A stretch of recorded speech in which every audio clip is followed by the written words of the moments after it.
Hi friends, நீங்கள் cross லெக்கில் உட்காந்துருப்பீங்க ஆஃபீஸில், ஹோமில், இல்லை ஃப்ரெண்ட்ஸ் கூட பேசும்போது.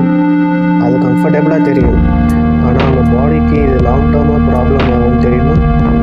நிறைய பேர் சொல்வீங்க இது என்னோடய நேச்சர், இது நான் இப்படி தான் உட்காருவேன். இல்லை நிறைய பேர் சொல்வீங்க ஸ்டைலாக உட்காரலாம்.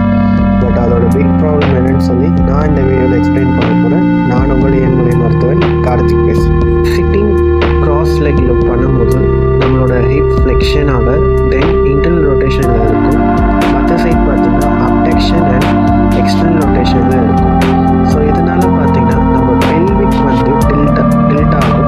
தென் இதனால் நம்மளோட சிமெட்ரிக்கல் பொசிஷன் சேஞ்ச் ஆகுது.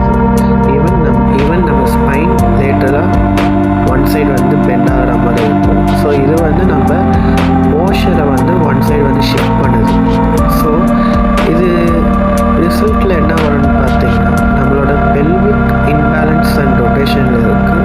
தேர் is the tendency to occur lumbar scoliosis, then hip and glute muscle tightness ஆகும் அண்ட் அன்ஈவன் வெயிட் டிஸ்ட்ரிபியூஷன் நடக்குது. ஸோ இதனால் பார்த்தீங்கன்னா உங்கள் கோர் மசில்ஸுமே வீக்னஸ் ஆகுது, உங்கள் ட்ரங்க் கண்ட்ரோலுமே குறையுது. ஸோ சிம்பிள் டிப்ஸ் நான் சொல்கிறேன். ஃபஸ்ட்டு என்ன பண்ணுறீங்கன்னா உங்கள் 2 ஃபீட்டுமே ஃப்ளாட்டாக உங்கள் ஃப்ளோவில் வைங்க. இப்போ நீ 90 டிகிரியில் இருக்கணும்.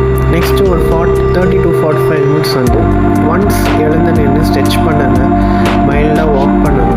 நெக்ஸ்ட்டு என்ன பண்ணோன்னா